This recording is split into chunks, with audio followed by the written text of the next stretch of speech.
This is Rumble, and I am Michael Moore. Thank you for joining me today on Rumble. I have a guest with me that I've been hoping to have on at some point here in my first year or so, and he's an author that I have a great deal of respect for. And he's going to join us here momentarily because I want to talk about a number of things that he has written and is now still writing about. The fact that the so-called peaceful transfer of power did not take place. It happened with violence for, I think, probably maybe the first time in our history. And the violence isn't over. I feel that way. He has written about this. And we all need to be not only aware of it, but on guard and insisting that the new administration do what needs to be done with those who would cause harm to their fellow Americans and to our democratic process.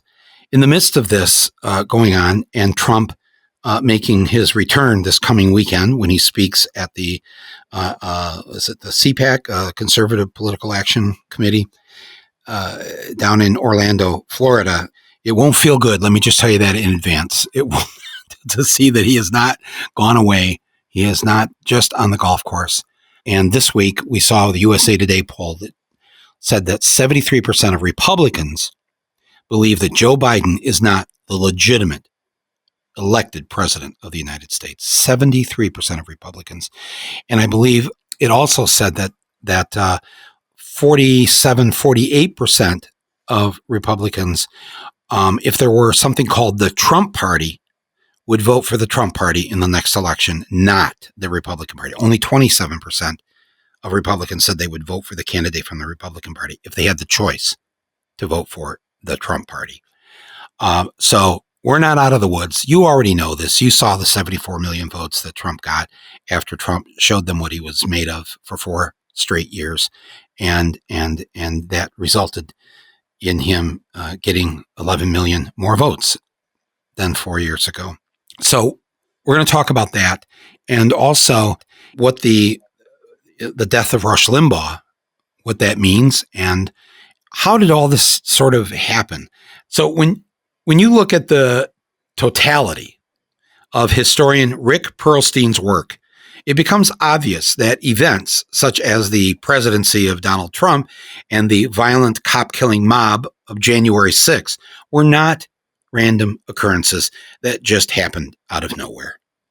As I said in Fahrenheit 11.9, Donald Trump did not just fall from the sky. These events and others that we've been living through in recent years are the logical end conclusions when you look at what's been happening in this country since its founding, and certainly since the modern conservative movement took shape. And no one has documented this history of the modern conservative movement better than Rick Perlstein. His books include Before the Storm, Barry Goldwater, and the Unmaking of the American Consensus. I was around for that one too, although a little tyke, but I was paying attention. His next book was Nixonland, The Rise of a President and the Fracturing of America. Then came The Invisible Bridge, The Fall of Nixon and the Rise of Reagan. And his latest is Reaganland, America's Right Turn, 1976 to 1980. And I won't go through and list all the various awards that these books attained, whether it's the LA Book Critics Award, whether it was the number of times that the New York Times listed his books as one of the best books of the year, and on and on and on. So I encourage everybody, if you want to really know how we got here, these 4 books will answer that question. I am pleased to have on Rumble today historian Rick Perlstein joining me. Rick, how are you? Humbled. You've been someone who's been in my life for a long time, since 1989 when Roger and Me came out.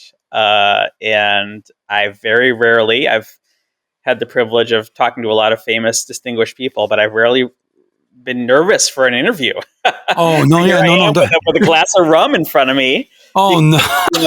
You're a guy who, I'm sorry, we haven't had you on yet in this initial year and 2 months that we've been operating here as Rumble, but as we are approaching this next week here, our 25 millionth download of this podcast, and to have you on in the run up to that, I'm very, very happy about this. So let's dive right into this and maybe let's deal with a little bit of the recent events of January.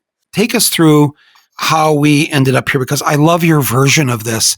And I want to get into talking about what's going on right now. But I think for the people listening, especially younger listeners, to hear this history, that you really then can understand the context of everything we're facing right now. Yeah, I've been actually taking it back these days to the 18th century, which I never expected. Let's start there. That's a good century. And it's the Constitution, right? It's like the South was like, we're not going to join your little country unless you basically submit to our demands, which give us, veto power over the government of the United States. That's the 3/5 clause in the Senate. And where black people were only counted as 3/5 of a human. Correct? For how many Congress members each state got. And right. So they use it. So because we're going to preserve slavery no matter what, no matter how much power we have within democracy, right? So all through the 19th century, the South is like, basically, we're going to invent new states that are slave states so we can keep control of Congress. And when that didn't work, they started a war. And that's been the basic template of American history, all through, Reconstruction and the 20th century. Were you aware, Michael? Probably you were, that until 1936, in order to become the presidential nominee of the Democratic Party, which was the party, that was this weird coalition of the North and the slave and the segregation of the South, you had to have 2/3 of the votes. So that basically gave the South a veto power. I did not know that. No. Yeah. So basically, you had to pledge that you weren't going to interfere with white supremacy if you wanted to be a Democratic presidential candidate. And that finally ended in 1936. But then came, World War II, and all these African Americans came back from risking their life in the country, and they're like, we're not going to stand for this anymore. And the Democratic Party basically threw in their lot as the party of civil rights.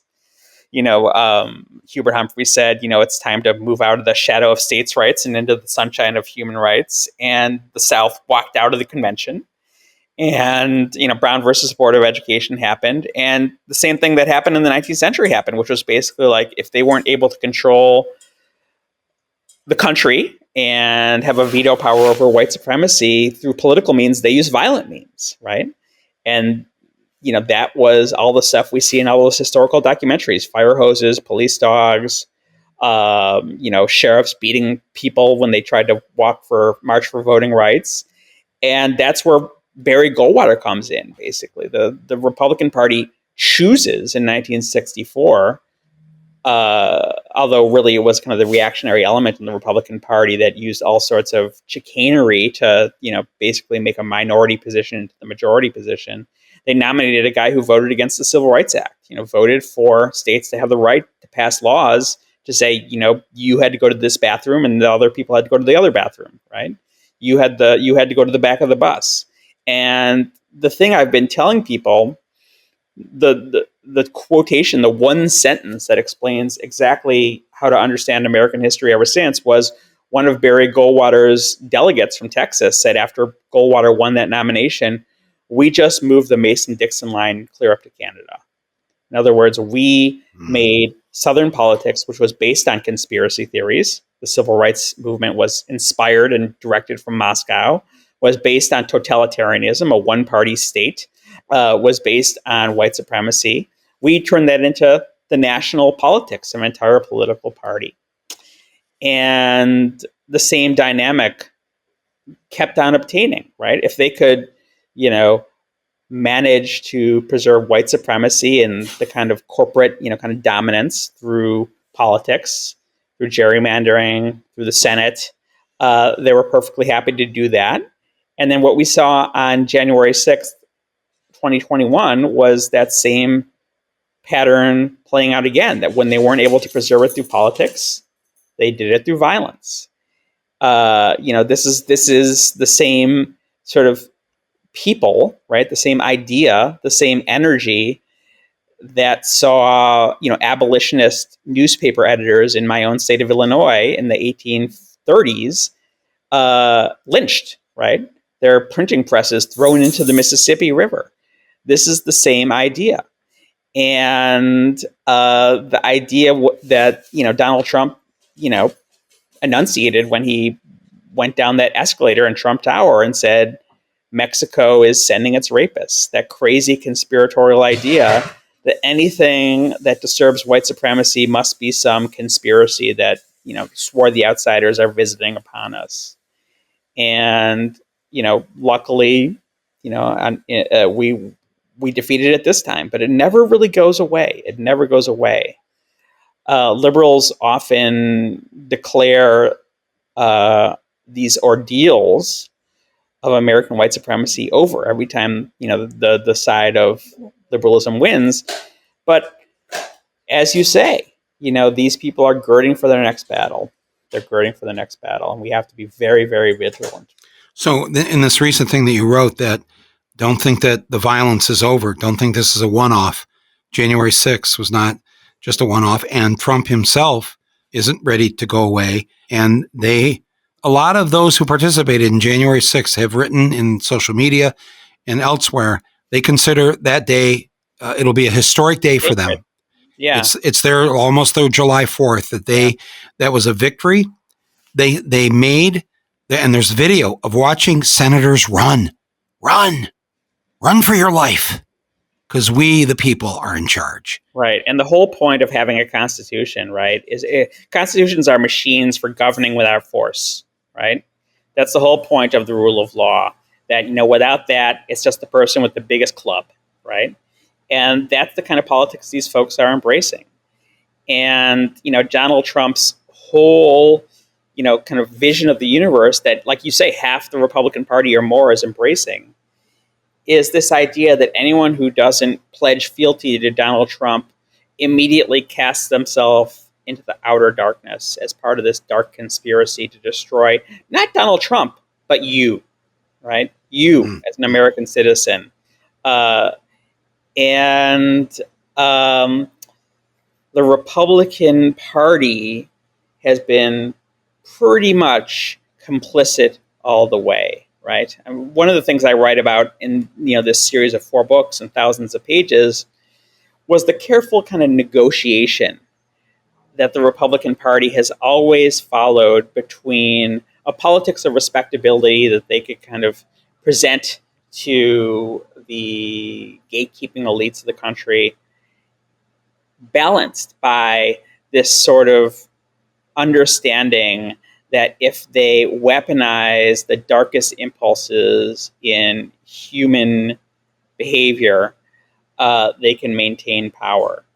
This is, just to take an example of the balance, George W. Bush, weaponizing the anger at 9/11 in order to start a war in Iraq. But at the same time, he balances that out by saying Islam is a religion of peace. This is Mitt Romney, whose, dad was one of the great Republican liberals, George Romney, saying no one ever asked to, see my birth certificate. So, right, it doesn't start with Trump, but what Trump does is he rings down the curtain on that pattern, which they kind of like have to balance the kind of demagogic stuff with the respectable stuff. And to see the rest of the Republican Party, that in 2016 consider him this clown, we're perfectly willing to go on the record and saying, Donald Trump would destroy the Republican Party, destroy the Republican movement. To see a Lindsey Graham, face a African American opponent in 2020. Do you remember this during the debate he had with his opponent, in which he said African American men can be perfectly content that they're safe in South Carolina as long as they're not liberal? That kind of lynching language. Wow. Yeah. That they see it as kind of like a permission.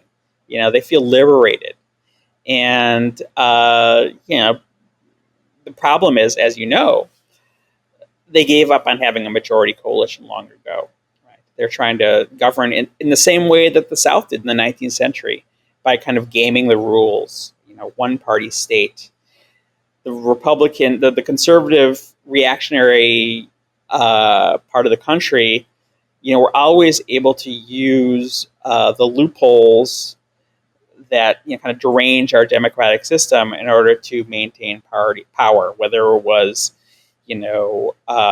maintaining control of congressional committees in the 20th century, or whether it was suppressing the vote in the 21st century. So in just reading this this latest thing that you wrote, you're very concerned. You're concerned about our future here, and I don't mean distant future. I mean the near future. And I think millions of Americans would agree with you, but are also beside themselves, not knowing what to do about it or how to deal with it when it happens again. I mean, what do we do? What do we do right now? Right. Because the threat remains.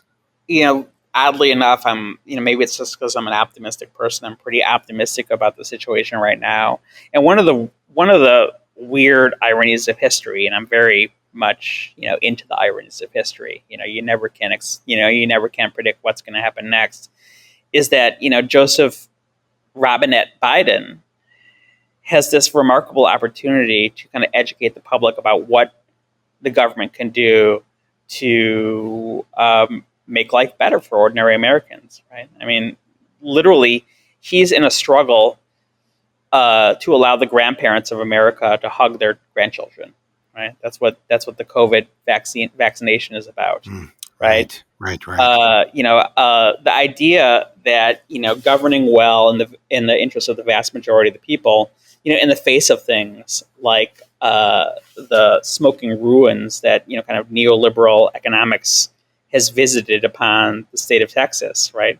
Here comes, Joe Biden saying, I don't care that you didn't vote for me.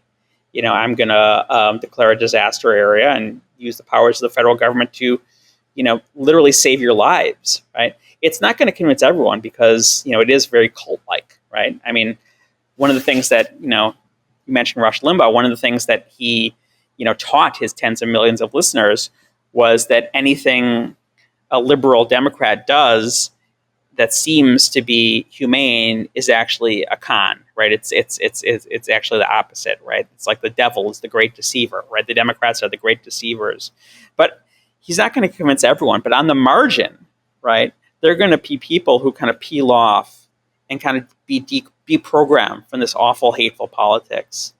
And a place like Texas, really seems to be on the cusp of basically changing from a red state to a blue state. And we have this very bizarre system in America, as you know, right? Where we only have two parties. In order to have any power, you have to win 50% plus one of the electorate. Every other civilized country in the world has, mostly a parliamentary system where if you win 40%, you get 40% of the, you get 40% of the legislative seats. But in America, you have to have a majority. And once you kind of shade in from, the minority position and the majority position, then suddenly, you can control Congress. You can begin to appoint people to the judiciary who are not just acting in the interests of, the corporate elite. And, we're in a position to actually show people what the government does, right? That the government can make the world a better place. It can govern well in the interest of the vast majority of the people. And doesn't have to kind of use these kind of culture war fantasies that, really have nothing to do with what the government does every day, which is just basically like ordinary civil servants, just kind of figuring out how to, kind of make people's lives better, right? So, I'm hopeful, and when it comes to kind of what we can do, obviously we have to hold Biden's feet to the fire, but. He's kind of going retro. Right. He's kind of old enough that he remembers, what it meant for a Democrat to actually be a Democrat. And, so far, he's, appointing a lot of very progressive people, the kind of people I used to read about in my liberal magazines. And they're doing the right thing for the most part. Yeah, I've been pleasantly surprised at how well he's done and how well it's going. It doesn't mean I don't have my concerns and criticisms. As we must. Yes, and we must express them. But I think by expressing them, I think we'll actually some people in his administration will listen to us.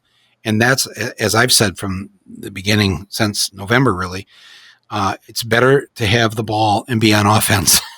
Even if I personally don't have the ball, if the team has the ball, I'm okay with that. And I have a better chance of getting, getting us to a place where we need to be. So Biden, I think you put that beautifully, that he basically right now, his mission is to see that all grandparents can go back to hugging their grandchildren. That, I think that is at the essence of him. Yeah.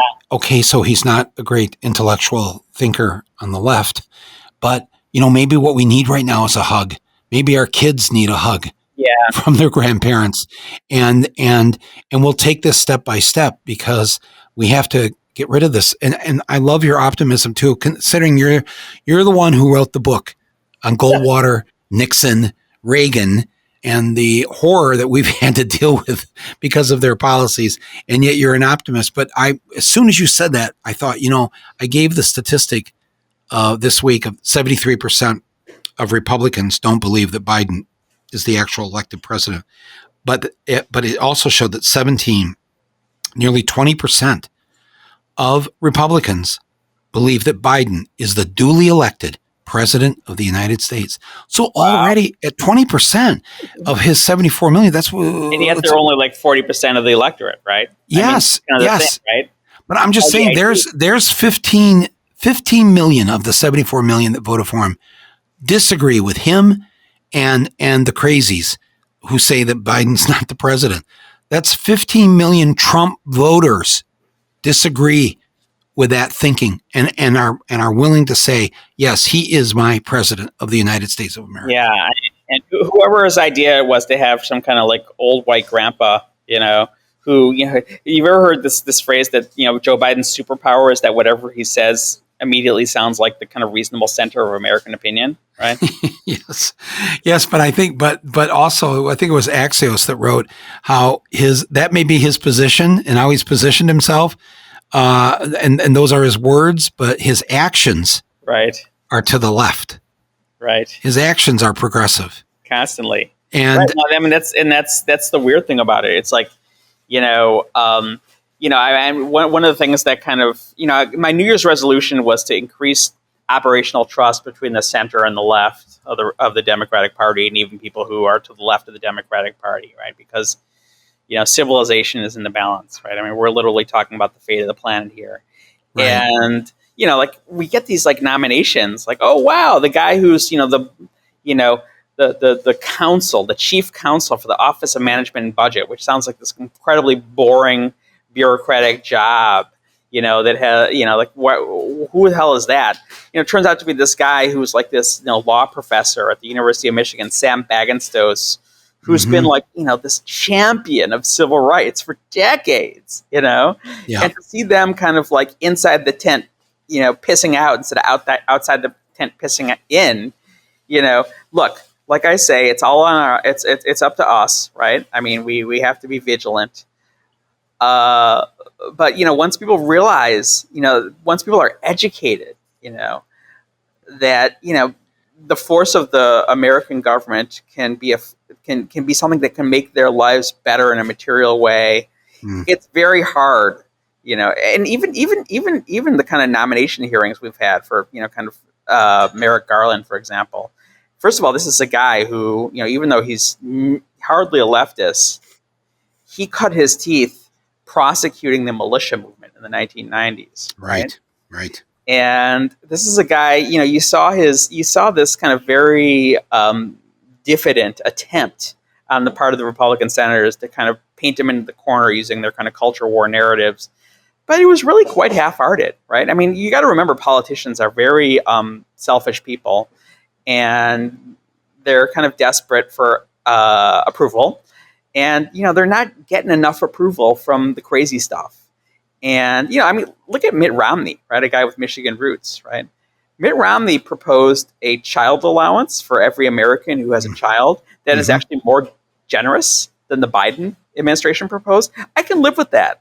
I can live with the Republicans trying to outbid Democrats on progressive policy.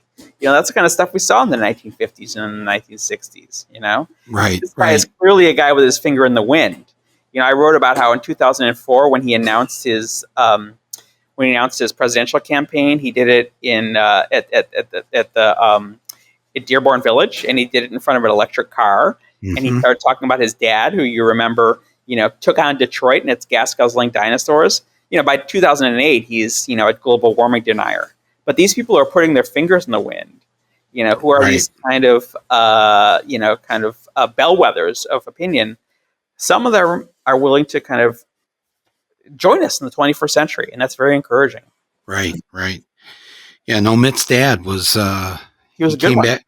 Yeah, he came back. They took a tour of Vietnam. He was thinking of running for president. Yes. Came back and said the generals there tried to brainwash me. Which was the truth. This is the truth, and that we needed to get out of there. And the Republicans essentially just ganged up on him, and he had to drop out and not run for president because he said that the Vietnam War. In my book Nixonland, I actually quote a lot more that he said about the Vietnam War, and he basically said, the truth, that this was a con, that this was basically, we were intervening in a civil war, and we had no military business being there. We were going to lose, and he was destroyed for it. And that was one of the reasons I think Mitt Romney became such a cautious politician, right?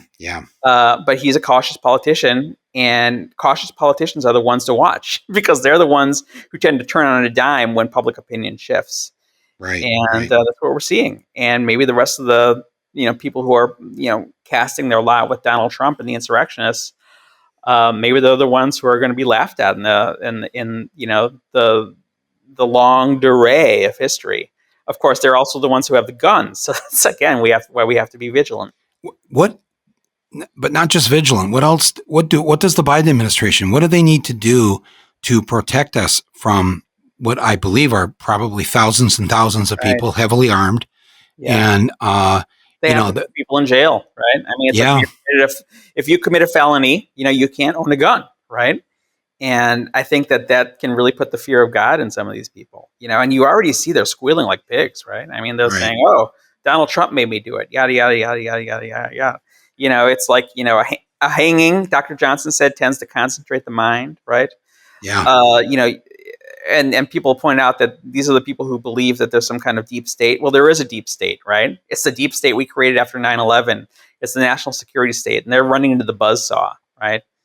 And they deserve to in a lot of ways. I mean, I'm not, into locking up people up and throwing away the key and burying them out of the jail.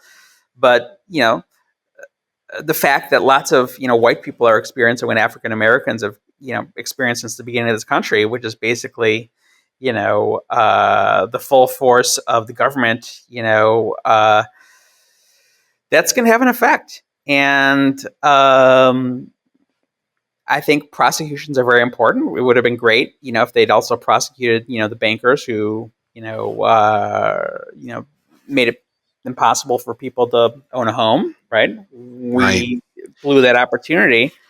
They did get away, but they did get away on January 6th. Though they got away with it in the way African Americans wouldn't have gotten away if African Americans had stormed the Capitol building. But at least we're talking about it, right? It's like that image of what happened when a peaceful Black Lives Matters protesters, showed at the Capitol, this cordon of, armed to the teeth riot police on the steps of the Capitol. It's a teachable movement, right? Mm-hmm. And I think a lot of people are kind of beginning to grasp how white supremacy functions in everyday American politics. So that's progress too. You're right. That's very true. I'm sorry. I'm sorry. I'm going to harshing your pessimistic mojo. No. No. It's actually, I'm channeling the few 100,000 people that might be listening to this right now, who are feeling that way, who are feeling despair, and who are depressed about what's going on, and are very nervous about what these angry, violent men will do, and what will happen at the polls next year. Right. Because we will not only have not removed all the voter suppression that exists, but they're passing laws right now in these red states to really clamp down Right. But it's So, hard to cheat if it's not close. right. Yeah. Well, that's another, um, I think that's why people wish that that it hadn't been so close, frankly, in November, Yeah. because maybe this would have gone away, but it's not. It's not going to go away. So Not. what are we going to do to protect ourselves, to protect our institutions, and to have a free and fair election next year? So all of these things, and me personally, no, I mean I don't know if you call it optimism. I just want to remove every Republican senator, with the exception of those who didn't participate in the sedition. Who actually honored their oath of office, that Yes, sacred oath to honor yes, the yeah. Constitution. And even they have to be removed for other reasons. They have to be removed, in my opinion, for Yeah, it's so funny. Who was it? Richard Burr, the guy from North Carolina, yeah. who voted for conviction. And I went on his Wikipedia page, and I was like, oh my god, he was one of the 3 Republican senators who voted against the Stock Act, which outlaws insider trading by members of Congress. Like, how crazy is this guy? No, it's completely crazy, but he did one good thing. It's kind of like, right? okay, but he's leaving the Senate anyways. But Right. 1/3 of the Senate is up for a re-election next year, and we need to make some headway here. But I don't want to let the passing of Rush Limbaugh go by here without, because you also in your books have written about him through the years and his impact and influence on building a very different kind of Republican Party, and he holds a lot of the responsibility for that in I was going to say in his hands, but I don't think he's with us. I don't know what I don't know if he was buried Yeah, or it's really interesting. I actually was doing a little research for this interview, and I saw that Roger and Me came out in 1989, right? Yeah. And that was the same year in which I was working for my family business as a delivery driver all summer long, and I listened to all 4 hours of Rush Limbaugh for that entire summer after my freshman year of college. Right. So I've been following Rush Limbaugh forever, and I think the most important thing he accomplished for his 20 million listeners who called themselves ditto heads, right? By the way, there's a word in German for that, the Führerprinzip. You follow someone because of the leader, no matter what they say. I indelibly remember after Barack Obama gave his speech to a joint session of Congress in the opening weeks of his election, after his inauguration, after he signed the stimulus bill after the financial collapse, and it gave a tax cut to 95% of the American people. And I remember when one of Rush Limbaugh's callers, and he was very good at educating his callers about how to think. People really kind of deferred to him as the person who would explain to them how they were supposed to act as citizens. And one of them said, "Well, why are we supposed to hate this guy? He's giving us 95% of us a tax cut." And I remember indelibly exactly what Rush Limbaugh said in response. He said, "Don't believe anything he said. He means the opposite." Right? So he was kind of putting down a marker for his 20 million listeners that there's nothing a Democrat can do that isn't actually a con intended to kind of harm you, right? Nothing. And truth doesn't matter, reality doesn't matter. And the fact that he's leaving behind that as his bequeathal to the American citizenry, we have a lot of recovery to do, because those people were brainwashed, right, by something that was very similar to a cult. What will they do without him now, with Limbaugh being gone? Well, there are plenty of little Limbaughs, right? I mean, one of the things about how radio works, right? I mean, radio stations realize that if they have a solid wall of conservative talkers, they can make a lot of money. And we still have Mark Levin. We still have Michael Savage, who is basically like just as his name implies, a savage, right?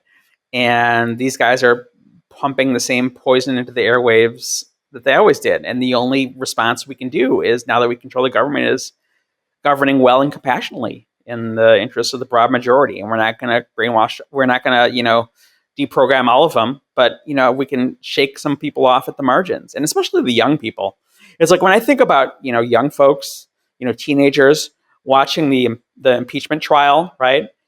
And seeing, these old white men on the Republican side, seeming like, people who didn't do their homework and were just kind of making it up as they go along, Mm-hmm. as opposed to this kind of multicultural, brilliant group of people who argued for the Democrats. It's very hard, I think, for young people to kind of identify with the clowns.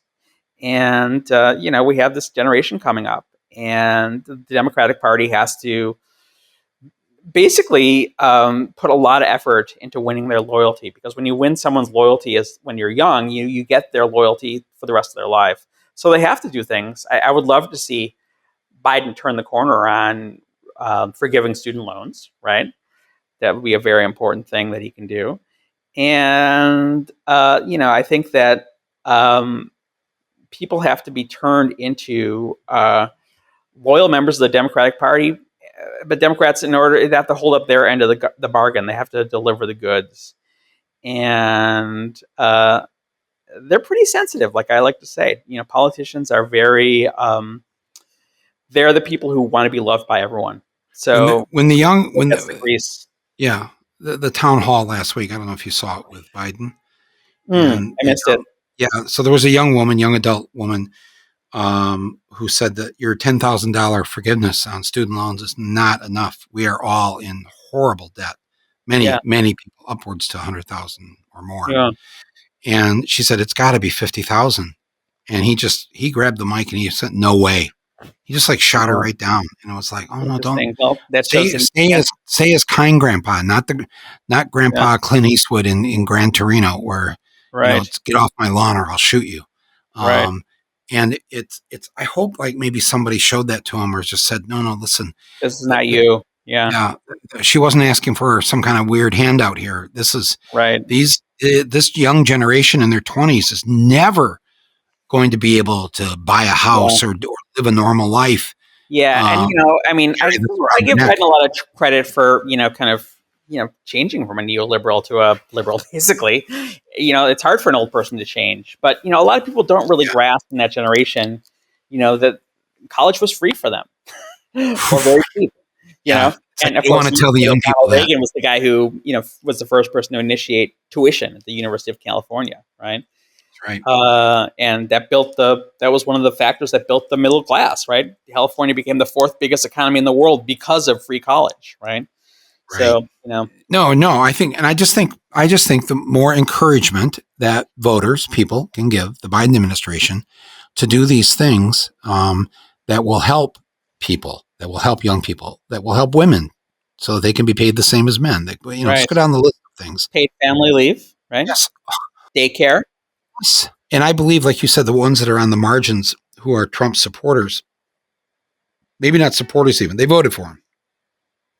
That if there's 15 million to peel off, the 15 million who believe that Biden is actually the president of the United States, that we can start there somehow. Maybe. I mean, it's like we don't need them. We are the majority, and we will now be the majority. It's been a steady climb from Gore winning the popular vote by 500,000 votes, 500,000, 7 million votes and Hillary won by 3 million. 3 million. And now Biden winning by 7 million. And I'm sorry to people or Republicans who might be listening to this, but in 4 years, in the 2024 election, the Democrats, more than likely should be able to win not just by 7 million popular votes, by 10 or more million. That's just the demographics of where it's going. It's and again, going back to even the 19th century, it was like the South. The slave South was, in the toilet because they'd exhausted their soil. They had no economic, room to grow. And then they started expanding westward and cheating, right? Trying to invent new states, new electoral votes, right? And it's the same old story. We are the majority. We love our fellow Americans, right? We're perfectly willing to, extend the hand of hospitality to the folks who are suffering in Texas, unlike what they did, during Superstorm Sandy to the Northeast. But, we're the majority. We are the majority. Right. And, democracy, to the extent that it prevails in America, and, there's lots of things we can do to kind of make the country more democratic. We can turn DC and Puerto Rico into states. We can end the filibuster. But watch what happens once America, basically the will of the people starts being respected. Right. And you're optimistic about those things too, right? Like you mentioned, DC statehood or Puerto Rico or whatever. Absolutely. I mean, it was just to see something like that being discussed among the establishment of the Democratic Party that was terrified that somehow the late David Broders of the world would somehow kind of call fouls on them. I'm pretty impressed by how the media was willing to use the L word when when we're finally, yes, a lie. Yeah. Yes. And I think at a certain point I don't know whether it was in 2019 or whenever the Washington Post started counting the lies. Yeah. They decided they knew how they were going to be judged by history if they did not actually tell. They'd be the first lined up against the wall and shot if these people really took over and got their will. Oh, well, look at they set fire to their equipment there on the steps of the Capitol. There you go. I mean, they were, yes, it's, boy, that one guy too, the footage of the one guy, one of the people who stormed the Capitol. And when he saw that they weren't going to get much further, the senators had gotten out of there, they weren't going to be able to kill Pelosi. He was so dejected. I don't know if you saw this one tape, and he's just shaking his head. He's so bummed out, and he just looks into the camera and he says, "Why didn't we bring our 30,000 guns? We should have had 30,000 guns here." And I thought, you're right, dude. Yeah. And a lot of them must be thinking that had they only clarifying. People are starting to get it, right? Wow, we lucked out, man. On some level, we really lucked out. But the story I've been telling about, the basically insurrectionist mentality, the eliminationist mentality of people on the right, it's working its way into the mainstream, and that's pretty encouraging. Yeah. Yes, it is. It is encouraging, and you're right about young people. They get it, and they don't like clowns. They don't like funny clowns. Unless they're yes, they don't like scary clowns. Yeah. And a lot of parents of the millennials learned over the years bringing the clown to the birthday party was not necessarily the best idea. Red Skelton, yes. What's the guy? The Joker from Batman. No. Yeah, no. Hey, Rick, if you don't mind, I just want to take a second here to thank and acknowledge the underwriters for today's episode of Rumble. Well, first of all, we have a brand new underwriter, Neon, and their outstanding new documentary film, Noturno. If you haven't seen this film, oh my God, I'm going to help you watch it here in a minute. But Neon, the film distributor, they've been distributing some wonderful films over the past few years, especially nonfiction films. And Noturno is their latest. And I got to tell you, you have to check out this film. It was directed and written by the Italian filmmaker Gianfranco Rosi. He previously made the Oscar-nominated Fire at Sea. But Noturno, this new one, it was filmed over 3 years on the borders between Iraq, Kurdistan, Syria, and Lebanon. And I got to tell you, it captures the everyday life that lies in the aftermath of tyranny and invasions and terrorism. Here's some of the words that critics have used to describe Noturno. Hypnotic, devastating and surprisingly delicate, impossible to look away, great beauty, and a human vision of profound empathy. My friends, you will love this documentary. It won 3 awards at the Venice Film Festival. It's also played at the Toronto Film Festival, the New York Film Festival, Telluride, and it was just shortlisted as one of the 15 contenders for Best Documentary for an Academy Award nomination. Now, you can watch Noturno right now on Hulu, and it's also available on other digital platforms. So I'm putting a link right here on my podcast description page where you can just click on that link, go to Hulu, but whatever it is, see this movie, please. And I want to thank personally Neon for supporting this podcast and, of course, for supporting my voice and for supporting the work of documentary filmmakers like the talented Gianfranco Rosi, the director of Noturno. Also, another great underwriter that I want to welcome back to Rumble for supporting me here. Audible. Audible, as I'm sure most of you know, they're the leading provider of spoken word entertainment all in one place. Here's the great thing about Audible. You can find not only the largest selection of audiobooks, they also carry original entertainment. They have thousands of popular and binge-worthy podcasts, including Rumble with Michael Moore. But they have like one-person shows. One that I attended in their theater. Audible actually has an actual theater where they do performances and shows and where they record Audible broadcasts. So I was there for Tom Morello at the Minetta Lane Theater, speaking truth to power through stories and song. That was a great night. Basil was there too. If you get a chance to go on, get that from Audible, man, it's very cool. Also, Bob Dylan Chronicles, narrated by Sean Penn.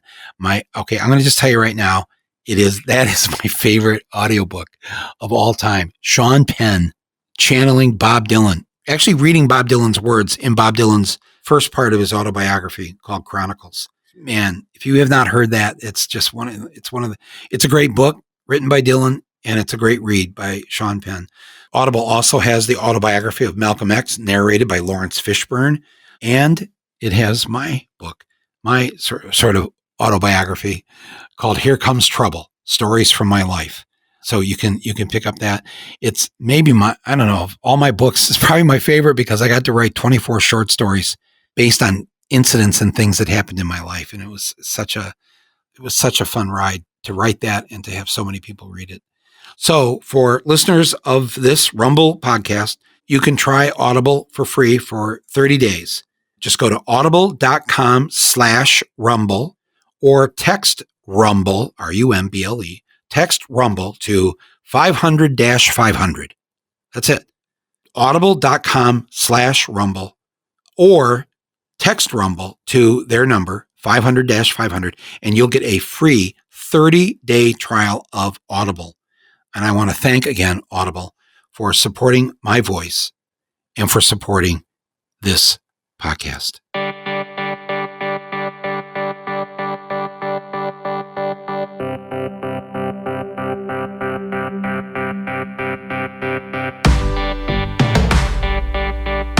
You point out here, and I think you wrote this recently. It might have been in the Washington Post op-ed, where that we shouldn't be paralyzed by the violence that we've seen, or to think that we're completely in the toilet here. That in fact, a lot of times when conservatives, right wingers, white supremacists, they're acting out.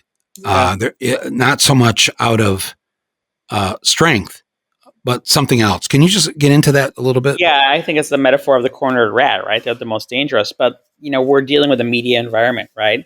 And to take it back in history, it was the violence against, children, in Birmingham in 1963 that inspired John F. Kennedy to introduce the Civil Rights Act, right? It was the violence at Edmund Pettus Bridge in 1965, beating up people like John Lewis, people who are completely committed to nonviolence, that led to Lyndon Johnson embracing the Voting Rights Act, right? And in a media environment, once you resort to violence, you've lost, right? You've lost in the court of public opinion. And I think that's what we saw on January 6th. I think people are beginning to cancel the Republican registration. I don't think we've really seen the full resonance of this. But, the fact of the matter is most Americans, don't want to be part of a violent insurrectionist movement. It's embarrassing. It's humiliating. And I don't want to say that, we should be glad that it happened, right? But it's a lot easier to kind of make the moral point that you're the good guys when the bad guys are the people with, who are beating up cops and even murdering cops, right? So I think we may be seeing the embers of a dying regime. But again, that's a reason for vigilance. That's a reason for working harder, not kind of pulling back. Right, because it's not dead yet. It's still very much alive, and this. And for those Democrats, the Joe Manchin types, oh my God, who want to be, quote, moderate or centrist. Yeah, there's only two sides of this. There's only two sides to this, my friends. You know, it's because I think maybe, I mean, you sort of pointed this out, that sometimes or I'll just put it into my words, trying to meet halfway with people like this, people who are trying to kill you, winds up with you dead. I mean, hey, just meet me in the center of the road, and you get to the center, and then that's the end of you. I'm not. Robert Johnson met the devil at the crossroads, right? It wasn't at the end of the street; it was in the middle of the street. In the middle of that's right. But I think that this is it's so important, and it's kind of like, this violence and this acting out, as you called it. It gives a clear signal to the corporate media and to the centrists that their instinct towards coming together, right, and meeting halfway. Well, you must have been really interesting to see these corporations kind of pull their donations from people who are on the wrong side of this, right? It's like corporate America wants stability. They want a stable investment climate, and they don't want to be involved in anything that was extremist. They were willing to go along with it, until the people pulled the guns on cops. A lot of corporate America is so angry at Trump and these Republicans right now because they by Trump calling COVID-19 a hoax, by not doing anything about it, and then finally when the scientists are able to develop these vaccines, no system set up so that the vaccine can get into the arm, and if in corporate America's eyes, their customers are dying, they're being killed by these Republican Party policies. I know that it's going to seem like very strange bedfellows, but it's happened before, right? Our friends at General Motors, right? The Treaty of Detroit. They were the ones who decided that they were going to give health insurance to the workers because the workers were like, "We're going to shut it down if you don't." Right? So we're willing to have them in our coalition as long as they basically play by our rules. Right. No, I know, and I grew up in a home, the factory worker father, and we had European health insurance because of the union and forcing the car companies to give into this. And so, man, there were no copays, there were no deductibles. Our dads and our moms who worked at the factory, they had a 4-week paid vacation in the summer, 2 weeks at Christmas, and then another week, what they called model changeover. They were paid during these weeks or months. How were the corporate profits, Michael? Through the roof. Through the roof. Exactly. Even when I made my first film on GM and Flint, Roger Me, the corporate profits that year which were great for them, $4 billion. Yeah. When they were laying off another 30,000 people, of course their short-sightedness was, who they were laying off here. Somebody should have said in the boardroom, we're laying off the people that buy the cars. It might be a good idea to keep them working. $5 a day. Yeah, right. Exactly. Pay people enough to buy our cars. Maybe they're getting the message. So, what do you hope that Biden and his people will continue to do here? I hope that they use all the vast powers of the federal government to govern compassionately and well in the interests of the vast majority of the American people. Specifically, I really hope they manage to change their mind on forgiving student debt, because that's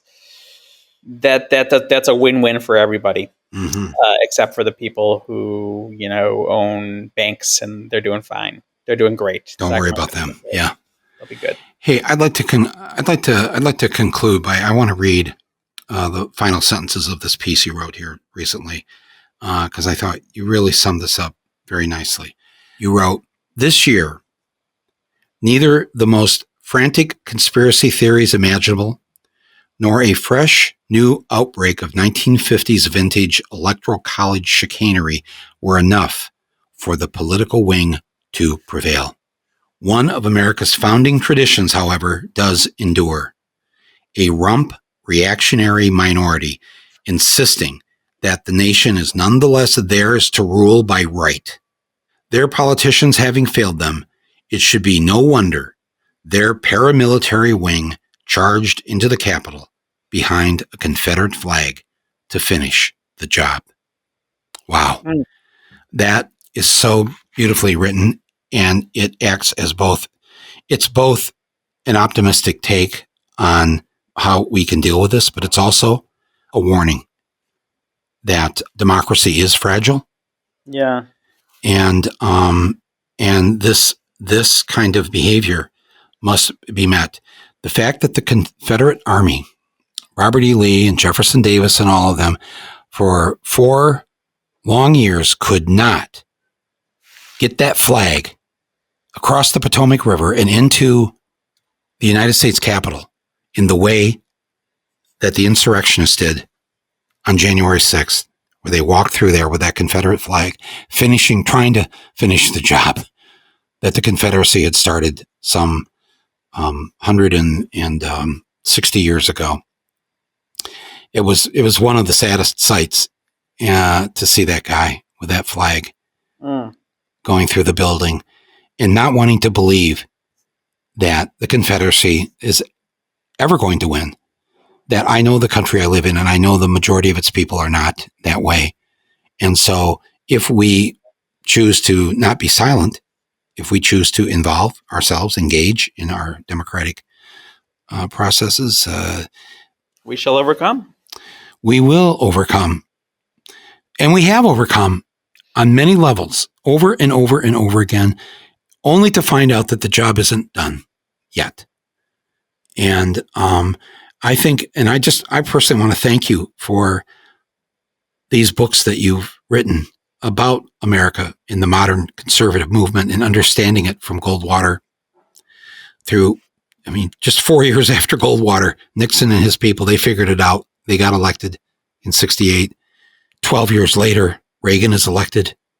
And then we have been living with his economic vision of working people in the middle class being squeezed, and people of color never getting off the bottom rungs of the economic ladder.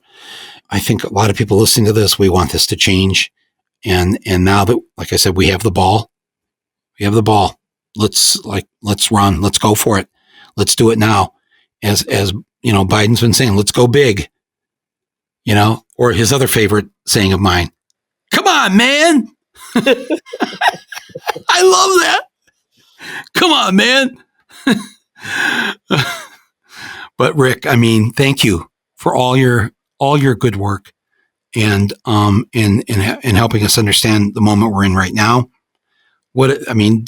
I would think if I were a historian, it wouldn't be good enough for me just to talk about the past. It's that connective tissue that takes us to what we're dealing with right now. And you've done that so well. And I thank you for that. And I hope you come back on Rumble here another time to discuss what's going on. Anytime, dear brother. Thank you. Thank you. Those words spoken by a man born in Milwaukee, Wisconsin. So we live on the same lake. But it is a great lake. But for all the people and the people who write me and the people who live and who are still struggling, who live from paycheck to paycheck, this is our moment, my friends. This is our moment to fix so much of this, and we can do this. And I don't want you to give up. I don't want you going to bed tonight with this sense of despair. Yes, it's a bit scary. Yes, it's hard, but look what we've done just in the last 3 or 4 months. Come on, man. Rick Perlstein, his current book is called Reaganland, and I encourage you to pick up a copy of it. And you can get it actually at our little bookstore here on my website. We're featuring it on our podcast page today. So just click on there and get this wonderful, insightful book by Rick Perlstein. Rick, thank you so much. Thanks, Mike. And thank you, all of you who have listened to Rumble this episode. As I said, there's a lot of work to be done. We'll be talking about it. I'll be talking to you again later this week. To all of you who are doing what you can do to help change things right now, I personally thank you a great deal. My thanks also to Basil Hamden, our executive producer, Nick Quaz, our editor, and to everybody else who helps me with this podcast. It means a great deal to me, and I'll be talking to all of you very, very soon here on Rumble. But my city was gone. There was no train station.